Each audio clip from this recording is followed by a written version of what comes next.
राधे राधे दोस्तों। बुधवार का दिन सभी देवी देवताओं में सबसे पहले पूजे जाने वाले भगवान गणेश को समर्पित होता है। बुधवार के दिन उपवास रखने का विशेष महत्व होता है, क्योंकि बुधवार के देवता भगवान गणेश बुद्धि के देवता हैं। ऐसे में बुधवार के दिन व्रत रखने पर जीवन में सुख समृद्धि आती है और समय मंगलमय रहता है।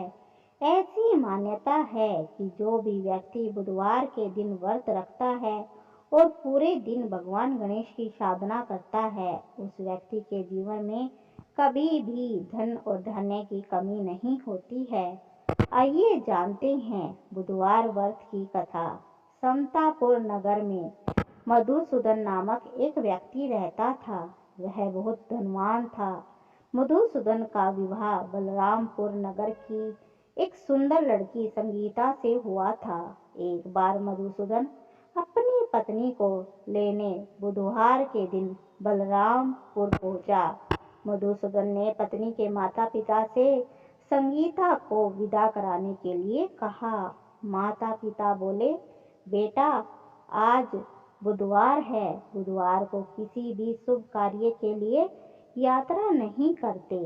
लेकिन मधुसूदन नहीं माना। उसने ऐसी शुभ और अशुभ की बातों को ना मानने की बात कही। दोनों ने बैलगाड़ी से यात्रा शुरू कर दी। 2 कोस की यात्रा के बाद उसकी गाड़ी का एक पहिया टूट गया। वहां से दोनों ने पैदल ही यात्रा शुरू की। रास्ते में संगीता को प्यास लगी।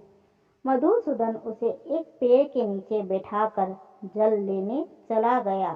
थोड़ी देर बाद जब मधुसूदन कहीं से जल लेकर वापस आया तो वह बुरी तरह हैरान हो उठा, क्योंकि उसकी पत्नी के पास उसकी ही शक्ल सूरत का एक दूसरा व्यक्ति बैठा था। संगीता भी मधुसूदन को देखकर हैरान रह गई। वह दोनों में कोई अंतर ना कर पाई। मधुसूदन ने उस व्यक्ति से पूछा, तुम कौन हो और मेरी पत्नी के पास क्यों बैठे हो? मधुसूदन की बात सुनकर उस व्यक्ति ने कहा, अरे भाई, यह मेरी पत्नी संगीता है। मैं अपनी पत्नी को ससुराल से विदा करा कर लाया हूँ। लेकिन तुम कौन हो जो मुझसे ऐसा प्रश्न कर रहे हो? मधुसूदन ने कहा, तुम जरूर कोई चोर या ठग हो। यह मेरी पत्नी संगीता है। मैं इसे पेड़ के नीचे बिठाकर जल लेने गया था। इस पर उस व्यक्ति ने कहा, अरे भाई, तुम बोल रहे हो। संगीता को प्यास लगने पर जल लेने तो मैं गया था। मैंने तो जल लाकर अपनी पत्नी को पिला भी दिया है। अब तुम चुपचाप यहाँ से चलते बनो, नहीं तो किसी सिपाही को बुलाकर तुम्हें पकड़वा दूंगा। दोनों एक दूसरे से लड़ने लगे। उन्हें लड़ता देख बहुत से लोग वहां हो गए। नगर के कुछ सिपाही भी वहां आ गए। सिपाही उन दोनों को पकड़कर राजा के पास ले गए। सारी कहानी सुनकर राजा भी कोई निर्णय नहीं कर पाया। संगीता भी उन दोनों में से अपने वास्तविक पति को नहीं पहचान पा रही थी। राजा ने दोनों को कारागार में डाल देने के लिए कहा। राजा के फैसले पर असली मधुसूदन भयभीत हो उठा। तभी आकाशवाणी हुई, मधुसूदन, तूने संगीता के माता पिता की बात नहीं मानी और बुधवार के दिन अपनी पत्नी संगीता को ससुराल से प्रस्थान किया। यह सब भगवान बुद्धदेव के प्रकोप से हो रहा है।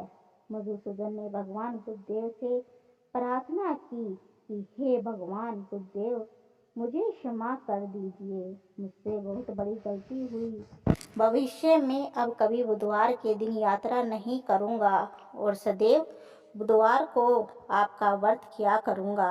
मधुसूदन के प्रार्थना करने से भगवान बुद्धदेव ने उसे क्षमा कर दिया। तभी दूसरा व्यक्ति राजा के सामने से गायब हो गया।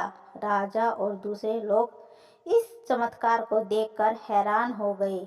भगवान बुद्धदेव की इस अनुकंपा से राजा ने मधुसूदन और उसकी पत्नी को सम्मान पूर्वक विदा किया कुछ देर चलने पर रास्ते में उन्हें अपनी बैलगाड़ी भी मिल गई। बैलगाड़ी का टूटा हुआ पहिया भी जुड़ा हुआ था।